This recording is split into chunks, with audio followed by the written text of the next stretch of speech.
Um salve a todos que estão me assistindo. Imagine que você apoiou uma escada em uma parede e constatou que ela está fazendo um determinado ângulo com o chão ou com a própria parede e você queira descobrir o quanto que você pode subir nessa escada sem que ela escorregue e sem que você caia. Essa é a pergunta que nós vamos responder nesse vídeo utilizando os artifícios da física. Então fica aí e me acompanha para não perder nenhum detalhe do raciocínio. Basicamente eu vou estar usando aqui conceitos como forças, torques e um pouquinho de produto vetorial, mas só com conhecimentos do ensino médio dá para você acompanhar esse vídeo. Mas sem mais delongas e vamos para as contas. Vamos nessa, pessoal, vamos fazer os cálculos aqui. Bom, seguinte, como que nós vamos resolver esse problema? Olha só, capita aqui, vê se você capita comigo. Temos aqui uma escada. Eu coloquei que a gente mediu o ângulo que faz com a parede vertical, beleza? Mas se eu medir o ângulo que faz com a parede, automaticamente eu já sei o ângulo que tem o chão, que tem com o chão, ou seja, esse ângulo daqui, ó. Vou botar de verde também. Vou botar agora ângulo alfa. Se eu descubro esse, eu sei qual é esse, e vice-versa. Porque aqui tem que fazer 90 graus e os ângulos de um triângulo tem que somar 180. Tranquilo? Então, se você mede o ângulo do chão, você já descobre o ângulo que está fazendo com a parede, beleza? Então, nesse problema que a gente vai resolver aqui, eu vou usar o ângulo com a parede só porque eu estou pegando essa questão de um livro de física do Moisés, beleza? É a questão de número 22 do capítulo 12 e ele tem uma resposta padronizada que para ficar igual eu vou usar esse ângulo daqui, porque senão a gente não chega na resposta exata, apesar de estar certo, tranquilo? Só uma questão de ponto de vista mesmo, beleza? Então, por curiosidade, essa questão é do livro de física, como eu disse.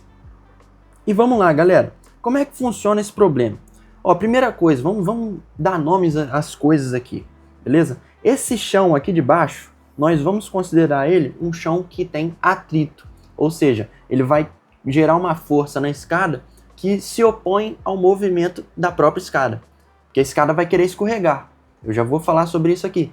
Então esse chão vai querer fazer uma força contrária a esse movimento para tentar equilibrar a escada, beleza? Esse chão que tem um determinado atrito, eu vou falar que ele tem um coeficiente de atrito chamado μe, tá? Coeficiente de atrito estático. Quando as coisas ainda estão paradas, a gente usa coeficiente de atrito estático para calcular o atrito máximo possível, beleza? Temos que saber isso daí. Agora, essa parede vertical, ela vai ser uma parede lisa, beleza? Ou seja, não tem atrito, não tem nenhuma força que essa parede faça nesse ponto da escada, querendo opor-se ao movimento da escada. Aí você fala para mim, poxa, mas as paredes na vida real não tem atrito, elas têm atrito. Então você calcular uma parede sem atrito vai dar problema, não vai ser a mesma coisa. É verdade. Só que o atrito, ele ajuda no equilíbrio. Então se a gente calcular nesse problema em que a parede vertical não ajuda no equilíbrio, ou seja, não tem atrito, nós vamos estar calculando um limite máximo um pouco menor do que seria na vida real. Ou seja, o que eu quero dizer? Nesse problema que a gente vai calcular, a gente vai conseguir subir até uma distância, por exemplo, Dzinho, vou chamar aqui ó, de Dzinho, a gente consegue subir até uma distância Dzinho, mas na vida real a gente conseguiria subir um pouquinho mais. Por que um pouquinho mais? Porque teria o atrito da parede ajudando no equilíbrio da escada, sacou? Só um ponto de vista que pra você saber que esse caso que a gente vai resolver aqui é interessante, mesmo não sendo exatamente igual ao que seria na vida real, porque a gente está considerando essa parede lisa. Só que, como eu disse, esse caso meio que já engloba um limite que realmente vai ser seguro na vida real, como a gente vai calcular aqui, tranquilo? Enfim, essa parede vertical é lisa, vou botar aqui, ó, lisa. O chão tem um atrito de coeficiente μe, tranquilo? Essa escada vai ter massa mzão, escada vai ter massa mzão. A pessoa que vai subir a escada vai ter uma determinada massa, um determinado peso, né, digamos assim.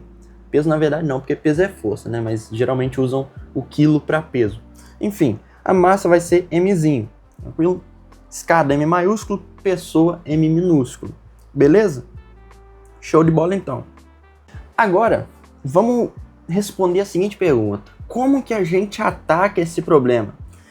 Cara, para a gente resolver esse problema, a gente pode supor como se tudo estivesse no equilíbrio, ou seja, a sua escada está parada, não está escorregando nem nada, ela está no equilíbrio, parada, tranquila, segura. E a gente vai ver qual condição, calculando a partir do equilíbrio, quebra o equilíbrio, a condição limite do equilíbrio. Porque quando passar dessa condição, pronto, aí deu ruim, desequilibra, a escada escorrega. Essa vai ser nossa premissa. Nós vamos partir como se tudo aqui estivesse em equilíbrio e depois nós vamos ver o que quebra o equilíbrio. Ou seja, qual distância que vai perder o equilíbrio. Sacou a ideia do problema? Show de bola, porque assim é mais fácil de calcular. Enfim, o que nós vamos ter que usar aqui? Nós vamos ter que usar que as forças estão equilibradas, as forças que vão atuar na escada que a gente já vai analisar, e os torques estão equilibrados. Os torques são as forças que causam giro, que querem fazer essa escada girar, tranquilo? Bom, vamos lá. Vamos anotar aqui nessa primeira parte aqui, ó. Eu vou anotar a parte de baixo, eu vou anotar os torques, e na parte de cima eu vou anotar as forças, beleza? Quais forças atuam nessa escada? Vamos analisar isso então. Vou botar as forças de verde. Ó, a sua escada, ela tá apoiada aqui no chão. Ou seja, ela tem um contato que ela tá fazendo no chão. Ela tá empurrando o chão, tá fazendo uma força aqui para baixo no chão, e o chão tá empurrando de volta a sua escada para mantê-la no equilíbrio. Ele tem que estar fazendo isso. As forças de contato são pares ação-reação, terceira lei de Newton. Então tem uma força normal, que a gente fala que é normal, as forças de contato. Tem uma força normal aqui no ponto A, que o chão imprime na escada.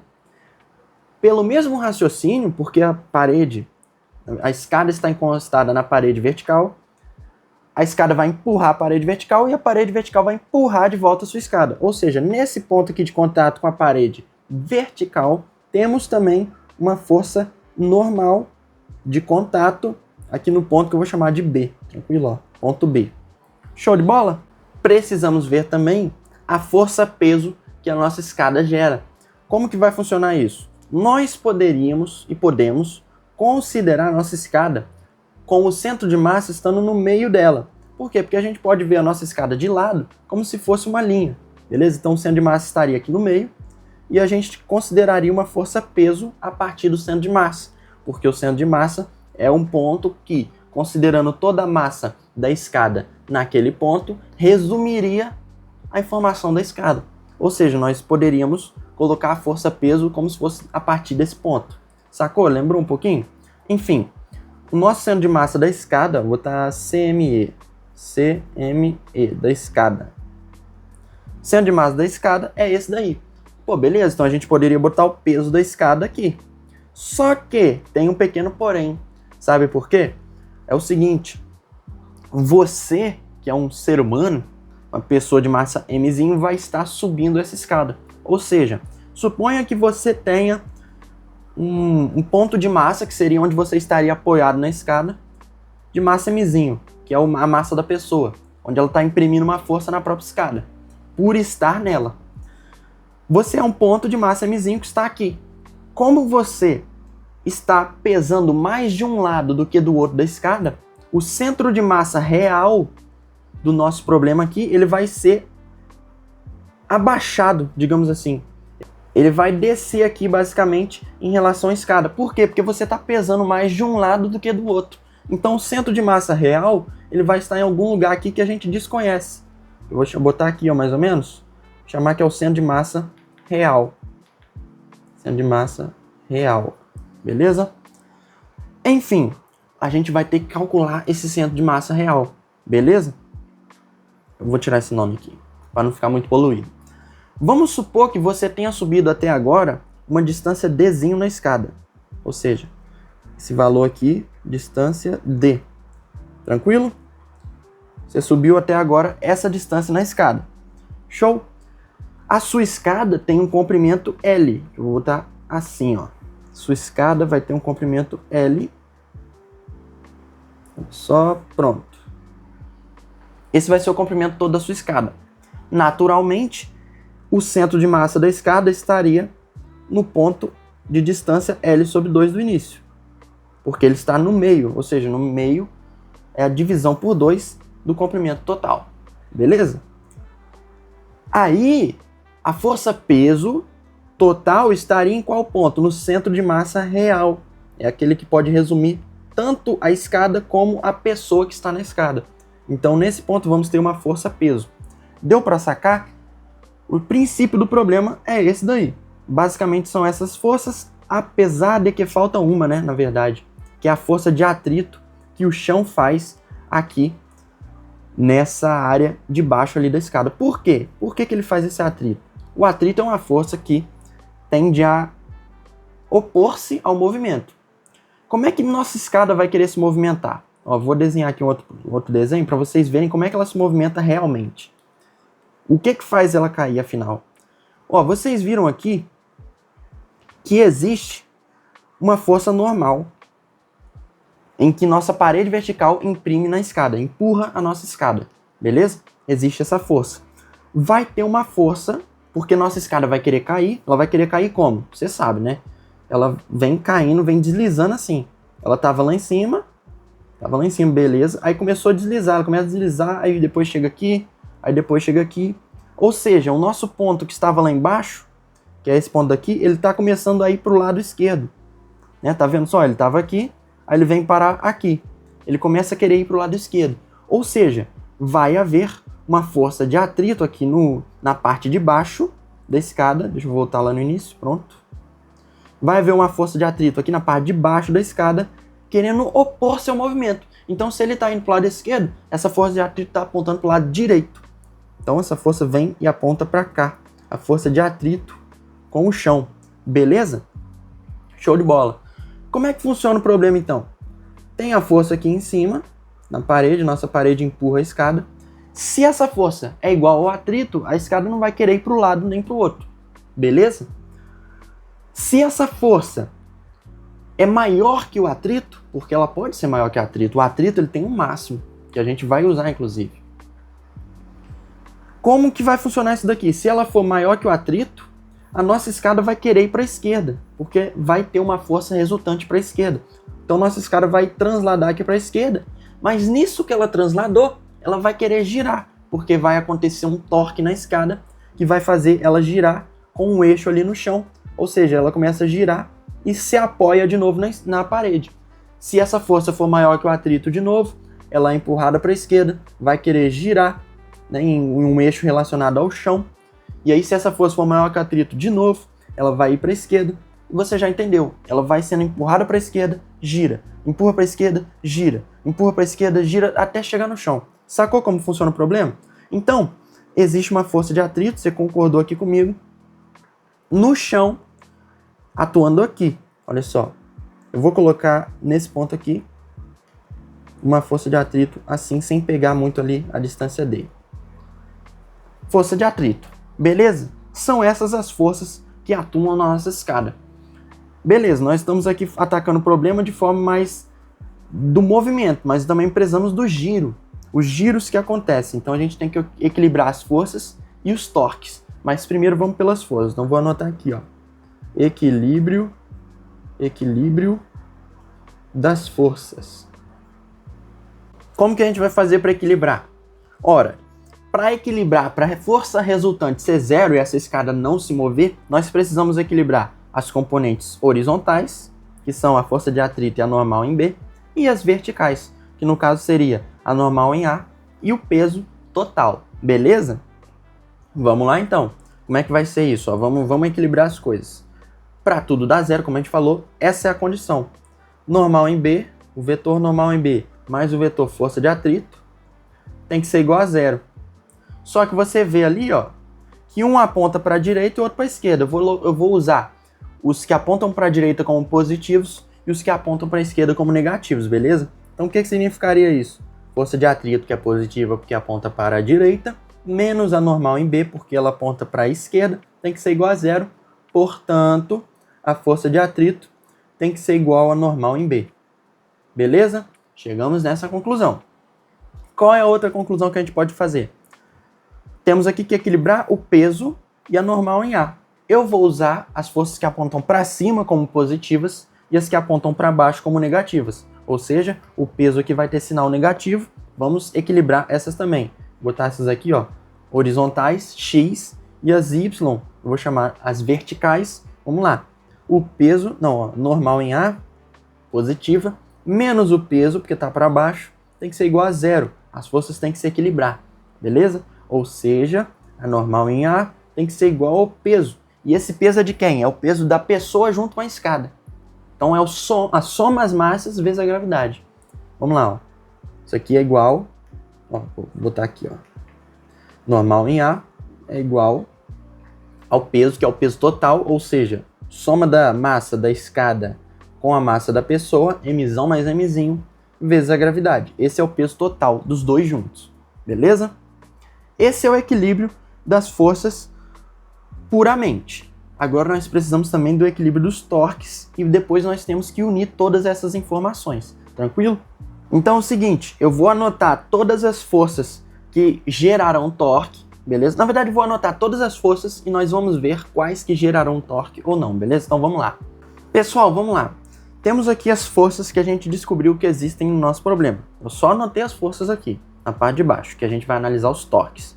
Como que funciona o torque? O torque, ele é uma força que vai gerar um giro no nosso objeto. Então, por exemplo, se eu tenho um eixo aqui, eu criei um eixo com esse dedo, você tá vendo aí, ó? Eu criei um eixo com esse dedo.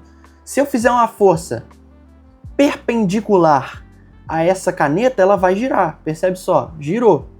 Se eu puxar essa caneta paralelamente ao eixo dela mesma, na direção do eixo, na verdade, não vai girar. Você vai querer só transladar a caneta. Sacou? Ou seja, as forças que geram giro são aquelas que são perpendiculares ao objeto, que estão perpendiculares à distância ao eixo. Sacou? Por isso que o produto vetorial entra no torque. Mas eu vou tentar evitar um pouco essa notação. Tranquilo? Então a gente vai ter que pegar as parcelas perpendiculares da força e multiplicar pelas distâncias. Por que pelas distâncias? Porque quanto maior for a distância, mais fácil é o giro. Você pode constatar isso. Se eu tentar fazer uma força aqui para girar essa caneta, é muito mais difícil do que se eu fizer uma força aqui, que gira muito mais fácil. Sacou? Então o torque, só uma relembrada aqui tranquilo, é o produto da distância com a força perpendicular.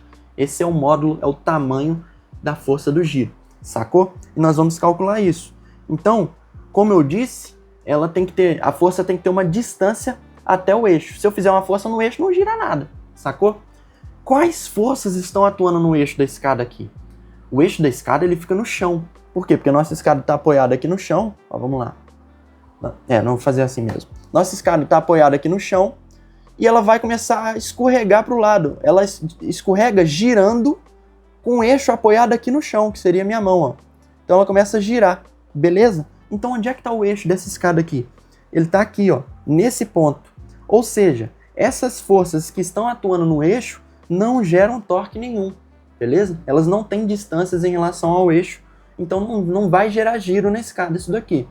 Então essa força aqui não tem torque, essa força aqui, força de atrito, também não tem torque, beleza? Eu vou deixar esse ponto de cinza como se fosse o eixo do nosso problema. Então o torque vai ser gerado por quais forças? A força peso e a força normal, que é empurrada lá pela parede vertical. Tranquilo?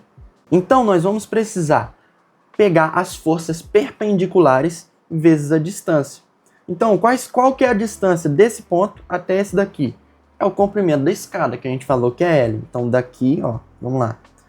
Toda a escada tem comprimento L. E a força normal em B está atuando lá nesse ponto de distância L do eixo. Agora, qual que é essa distância aqui, ó?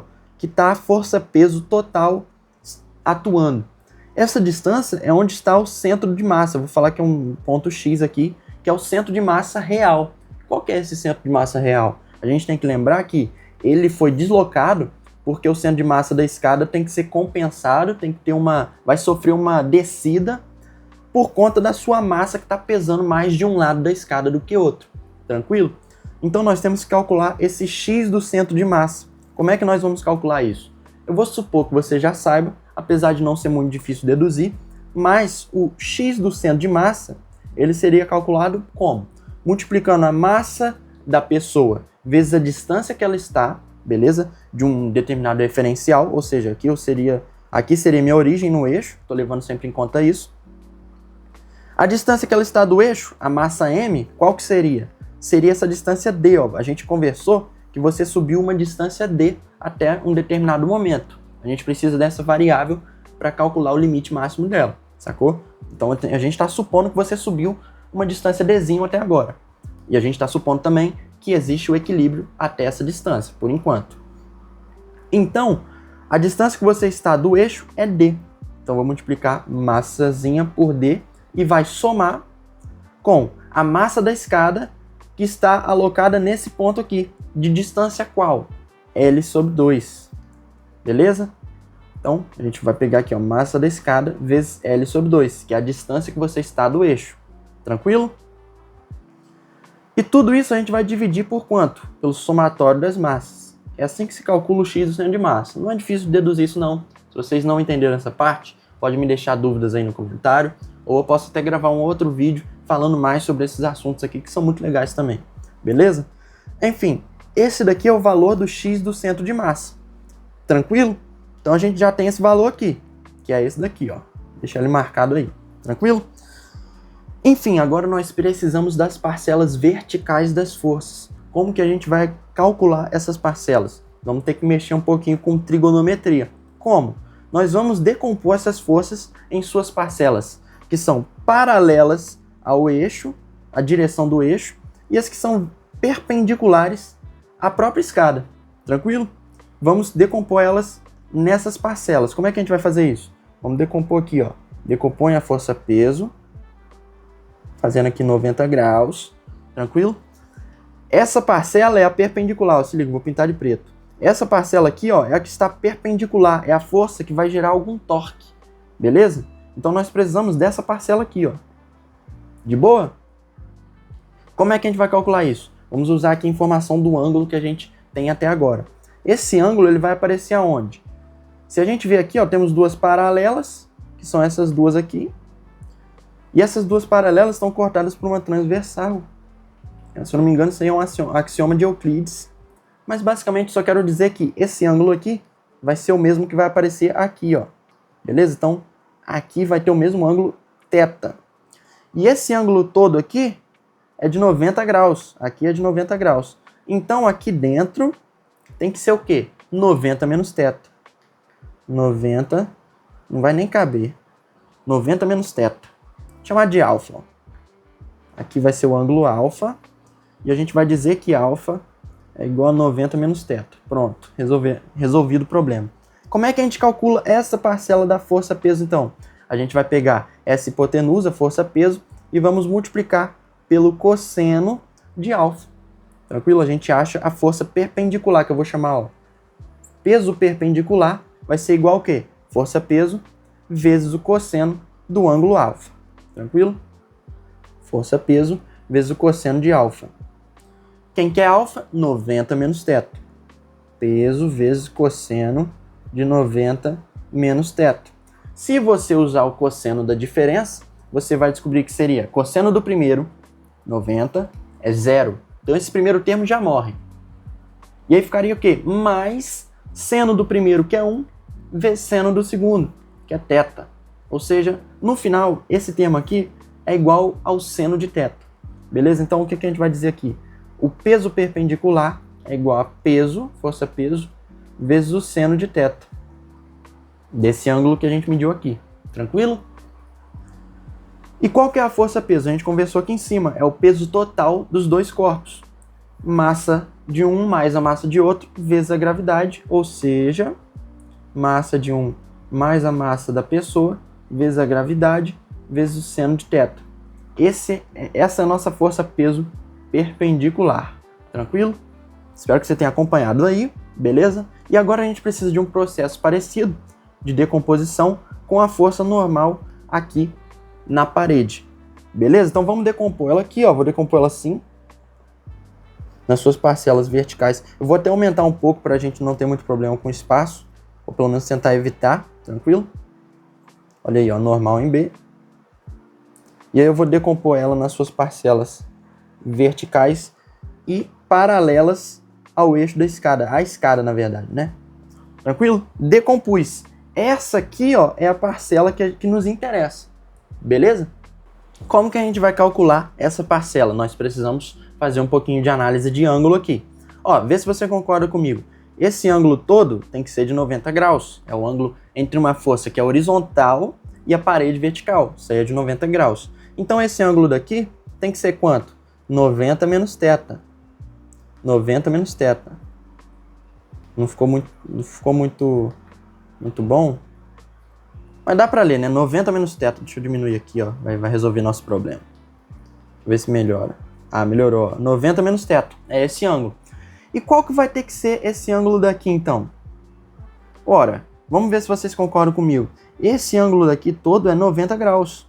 A gente está falando que essa é a parcela vertical da força. Ou seja, a parcela que é perpendicular à escada. Então, o ângulo entre a escada e essa parcela da força é 90 graus. Que é a parcela perpendicular, beleza? Então, para isso tudo dar 90, esse ângulo aqui tem que ser de θ. Porque aí eu somo θ mais 90 menos θ dá 90, que é o que a gente queria. Tranquilo? Então esse ângulo aqui é o ângulo θ. Como é que eu calculo, então, a parcela perpendicular da força? Ora, a gente vai fazer a hipotenusa, que é a normal, a força normal em B, vezes o cosseno de θ. Tranquilo? Deu para pegar aí? Olha só, então a normal em B perpendicular vai ser igual ao quê? A normal em B, que é a hipotenusa, vezes o cosseno de θ. Tranquilo? Ó, vezes o cosseno de θ. Essa daí vai ser a normal em B perpendicular. Show de bola? Nós precisamos agora calcular os torques. Como é que nós vamos calcular os torques? Normalmente o torque seria dado como o vetor distância, que seria, por exemplo, x do centro de massa, seria a distância, e o vetor L, seria o vetor distância. Produto vetorial com a força. Tranquilo? Esse produto vetorial carrega a informação deles terem que ser, por exemplo, perpendiculares um ao outro, sacou? Mas eu não vou entrar muito nessa notação. Basicamente, isso daqui vai dizer que o módulo do torque vai ser a distância, o tamanho da distância, vezes a força perpendicular. Tranquilo? Que é o que a gente estava calculando aqui antes. Então o torque 1 vai ser como? Ó, vê se você concorda comigo. O torque 1 vai ser, eu vou levar o torque 1 como esse P, tranquilo? Uma convenção que existe na física é o seguinte: os torques que fazem o giro ser nesse sentido são torques negativos, tranquilo? E os torques que fazem o giro ser nesse sentido são positivos. É uma convenção da física, tranquilo? Qual força que está fazendo um torque nesse sentido? É a força normal em B. Porque ela gira, ela está querendo fazer uma força mais ou menos assim, ó. Tá vendo? Então, ela está querendo fazer o nosso objeto girar dessa maneira, como eu desenhei aqui, tranquilo? Então, o torque da força em B, ele vai ser positivo. Eu vou começar por ele, então. Ó, vou colocar aqui, ó, mais. Aí, como é que a gente calcula? Vetor distância, L, ou seja, L, tamanho da distância, vezes a força perpendicular. Qual que é a normal perpendicular ali no ponto B? É essa daqui que a gente calculou. Vezes NB, vezes cosseno θ. Esse é o primeiro torque. O torque segundo seria de quem? Da força-peso. Esse torque, pessoal, ele está querendo fazer um giro no lado contrário. Ele seria um torque negativo. Tranquilo? Olha a força-peso aqui, como está querendo fazer a escada girar para esse lado de cá. Né? Ao contrário do que a gente diz, ó, girando para baixo. Ou seja, esse torque é negativo. E como é que a gente calcula ele? Seria o x do centro de massa, que é a distância. Como é que é o x do centro de massa? Está aqui em cima, ó, tá vendo? Vamos lá.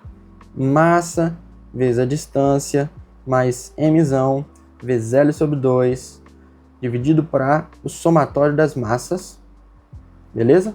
Vezes o peso perpendicular. Como é que a gente calcula o peso perpendicular mesmo? Tá aqui ele, ó. Aí o nosso peso perpendicular.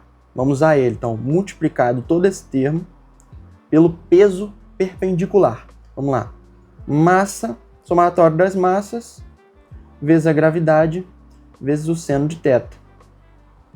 Naturalmente, a gente vai poder cortar aqui, ó, um termo que está dividindo com um termo que está multiplicando, o somatório das massas. Tranquilo? Ou seja, o torque 2 vai ser basicamente menos m vezes d, mais mzão vezes L sobre 2, vezes g, vezes o seno de θ. Tranquilo? E o torque 1 é dado por isso daqui mesmo. De boa? Por enquanto não vamos unir nenhuma informação ainda não. Vamos lá. O que a gente disse? A gente disse que o torque 1 mais o torque 2 tem que ser igual a zero, eles têm que se equilibrar. Beleza? Então, o que nós temos? L vezes NB, a normal em B, cosseno θ. O que é isso? É o torque 1. É o torque, um dos torques que a gente calculou. Mais o torque 2, que seria esse daqui, ó, que é negativo. Então, vou botar um negativo aqui e vou copiar esse termo. De boa? Isso tudo aí, ó, tem que ser igual a zero. Vamos lá? Igual a zero. Ou seja, quem que a gente pode descobrir aqui que é interessante? A gente pode descobrir a força normal em B. E depois a gente une as informações, pode ser? Vamos tentar fazer isso então. Ó, como é que ficaria? Vamos jogar esse cara para o outro lado. Como que a gente faz isso? Soma esse termo todo dos dois lados para você cortar em um lado e ele aparece do outro positivo. Tá? Não tem essa regra de que está negativo, vai para o outro lado positivo. Isso não. Você soma dos dois lados esse termo, porque tudo que você pode fazer de um lado de uma equação, você faz do outro. Você tem que fazer do outro para manter a igualdade. Enfim, só uma digressão aqui. A gente vai descobrir que L vezes NB vezes o cosseno θ vai ser igual a todo esse termo aí. Vamos lá, copiar aqui e colar. Vai ser igual a todo esse termo. Pode ser? Show de bola então. E agora, o que a gente faz? Vamos agora dividir aqui, por exemplo, por cosseno de θ dos dois lados e vamos dividir também por L. Pode ser? Como que a gente vai... O que a gente vai descobrir? A gente vai descobrir que a normal em B vai ser igual a... Vou dividir o L aqui dentro desses caras. Tudo bem? Como é que vai ficar? Mzinho vezes D sobre L. Aí o L aqui corta. Mais Mzão sobre 2. Beleza? Vezes G. Aí, seno de θ dividido para cosseno de θ vai ser tangente de θ. Então, G vezes a tangente de θ. Tranquilo? Essa é a nossa força normal em B. Pode ser? A força com as condições de equilíbrio. Agora, o que a gente pode fazer, gente? Vocês precisam lembrar aqui, ó, o quê? Que a força de atrito é igual a normal em B. Isso daí é uma informação importante. Por que é uma informação importante? Porque a força de atrito tem um máximo.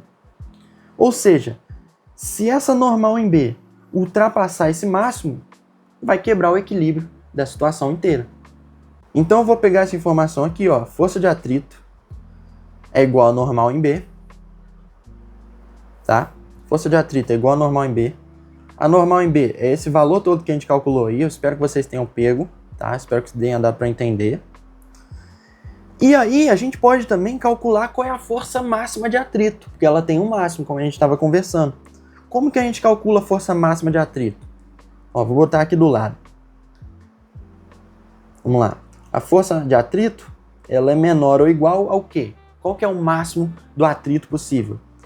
Seria o coeficiente de atrito vezes a normal. A normal seria a força de contato. Como assim? Eu vou explicar para vocês. Coeficiente de atrito vezes a normal. Qual normal? A normal em B? A normal em A? Deixa eu ver aqui, ó, que está aqui em cima. Ó. Normal em B ou é a normal em A? Qual que é essa normal? Pessoal, tem que ser a normal em A. Por quê? Porque essa força de atrito está associada ao contato do ponto aqui de baixo da escada com o chão. Ou seja, ela está associada à força que o chão imprime na escada. Essa é a força que o atrito está associado. Então precisa ser a normal em A, que é a força de contato entre a escada e o chão. É essa força que vai estar associada ao atrito, entre o contato de um outro, de um e o outro. Tranquilo? Então a força de atrito precisa ser coeficiente de atrito vezes a normal em A, porque ela está associada à força de contato entre a escada e o chão que tem atrito. Sacou? Beleza, então o que vale a normal em A mesmo, que a gente descobriu lá em cima? Ela é igual a força-peso, não é isso? Olha só. A gente descobriu isso daqui, ó. Então a normal é igual a força-peso, normal em A.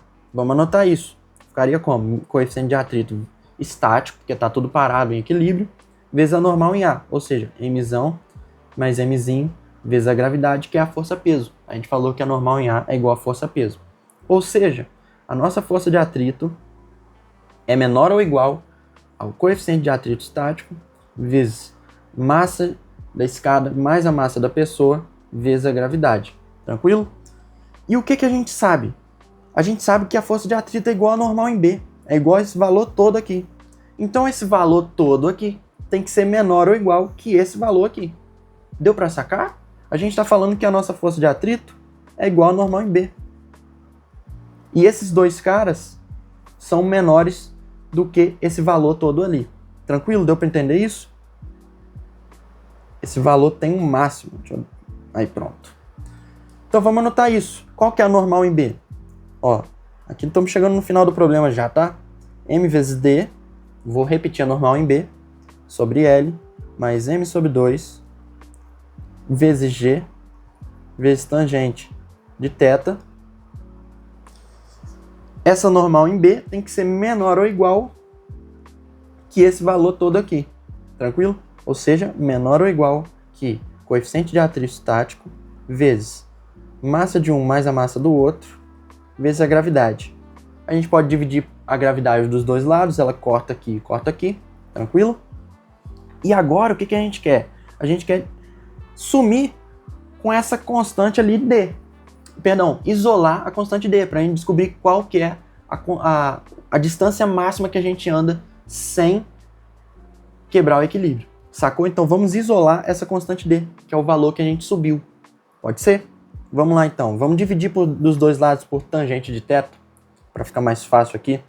Ou seja, a gente vai dividir nos dois lados, ficaria aqui M vezes D sobre L mais M sobre 2 é menor ou igual, coeficiente de atrito estático vezes somatório das massas, M mais M, vezes 1 sobre tangente de θ. O que é 1 sobre tangente de θ? É o cotangente de θ.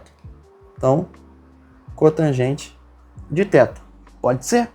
Beleza. Agora nós vamos tentar isolar o D, então a gente joga esse cara no outro lado da equação. Como é que a gente faz isso? Diminui por esse valor dos dois lados, porque tudo que a gente faz de um lado, a gente tem que fazer do outro para manter a igualdade ou a desigualdade. Tranquilo? Então vamos lá. M vezes D sobre L é menor ou igual a coeficiente de atrito estático vezes massa da escada mais a massa da pessoa vezes cotangente de θ menos M sobre 2. Agora a gente vai pegar todo esse termo e multiplicar por L sobre M para a gente poder isolar o D. Beleza? Então, basicamente, multiplicando e dividindo por M, multiplicando por L e dividindo por M dos dois lados, beleza? O D a gente descobre que vai ter que ser igual a quê? Vai ter que ser menor ou igual que... Vamos lá, multiplicar L sobre M. L sobre M vezes coeficiente de atrito estático vezes M mais M vezes cotangente de θ menos M sobre, deixa eu ver, M vezes L sobre 2M. 2M, botar assim. Ou seja, multipliquei tudo por L sobre M, tranquilo? Você poderia deixar essa aqui como sua resposta final, tranquilo? Só que o livro ele tem uma resposta diferente, porque ele fez uma manipulação ali, tranquilo? Então eu vou deixar igual a resposta do livro, caso você esteja seguindo ele, beleza? Mas essa resposta aqui também já está válida e a gente vai comentar sobre ela, tranquilo? Vamos lá então. Como é que a gente pode manipular essa expressão? Eu vou dizer que o D é menor ou igual a... Eu vou pegar esse termo aqui, ó, M vezes L sobre M, e vou colocar ele em evidência em ambos os caras, em todo mundo.